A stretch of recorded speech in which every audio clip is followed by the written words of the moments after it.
News first ಆಯೋಜಿಸ್ತಾ ಇರುವ ಕರ್ನಾಟಕದ ಅತಿ ದೊಡ್ಡ ಇವಿ ಎಕ್ಸ್ಪೋ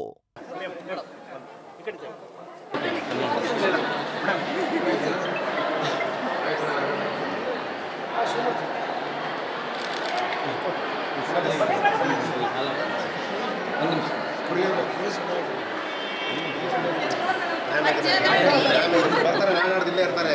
ಮುಂದೆ ಇನ್ನೂ ನಾಳೆ ಇಲ್ಲೇ ಇರ್ತಾರೆ. ಬನ್ನಿ. ಟೈಮ್ ಆಗಿದೆ. ಮುಂದಿನ ಪ್ರೋಗ್ರಾಮ್ಸ್ ಇದಾವೆ ಇನ್ನೂರು. ಮುಂದೆ ಪ್ರೋಗ್ರಾಮ್ಸ್ ಇದಾವೆ. ಬನ್ನಿ ಈ ಕಡೆ ಬನ್ನಿ.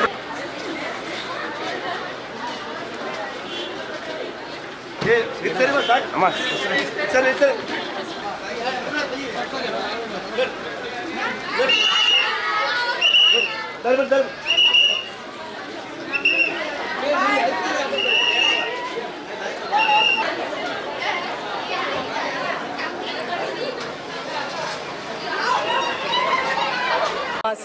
ಆಲ್ಮೋಸ್ಟ್ ಕರ್ನಾಟಕದಾದ್ಯಂತ ಆಲ್ಮೋಸ್ಟ್ ಎಲ್ಲ ಜಿಲ್ಲೆಗಳನ್ನು ಮುಗಿಸಿದ್ದೀನಿ.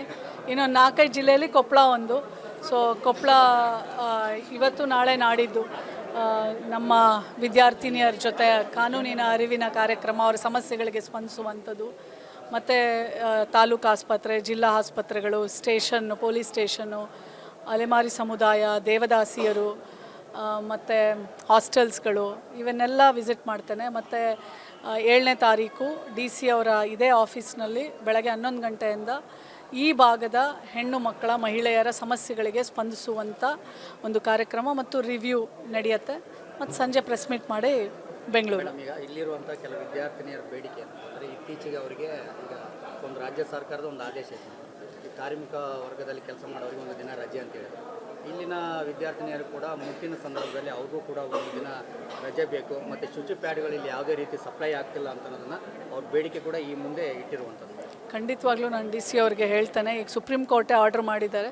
ಸೊ ಹಾಗಾಗಿ ಎಲ್ಲ ಕಾಲೇಜ್ಗಳಲ್ಲೂ, ಎಲ್ಲ ಹಾಸ್ಟೆಲ್ಸ್ಗಳಲ್ಲೂ ಹೆಣ್ಣುಮಕ್ಕಳಿಗೆ ಸ್ಯಾನಿಟರಿ ಪ್ಯಾಡ್ಸ್ ಕೊಡಬೇಕು. ಮತ್ತು ಋತುಚಕ್ರವಿನ ರಜಾ ಕೆಲಸ ಮಾಡ್ತಾ ಇರುವಂಥ ಖಾಸಗಿ ಮತ್ತು ಸರ್ಕಾರ ಅವರಿಗೆ ರಜೆ ಅಂತ ಘೋಷಿಸಿದೆ. ಸೊ ಮಕ್ಕಳಿಗೂ ಸಹ ಕೊಡಲಿ ಅಂಥೇಳಿ ನಾನು ಖಂಡಿತವಾಗ್ಲೂ ಸರ್ಕಾರಕ್ಕೆ ಬರಿತೇನೆ. ನಮಸ್ಕಾರ. ಶಾಲೆಗಳಲ್ಲಿ ಮೇಡಮ್, ಇಲ್ಲಿ ಶಾಲೆಗಳಲ್ಲಿ ಶೌಚಾಲಯಗಳು ಮೇಡಮ್ ಅಂದರು, ಈ ಹೈಸ್ಕೂಲ್ಗಳಲ್ಲಿ ಆಗಲಿ, ಕಾಲೇಜುಗಳಲ್ಲಾಗಲಿ ಶೌಚಾಲಯಗಳ ಕೊರತೆ ಕೂಡ ಭಾಳಷ್ಟು ಇದೆ ಮೇಡಮ್ ಈ ಭಾಗದಲ್ಲಿ.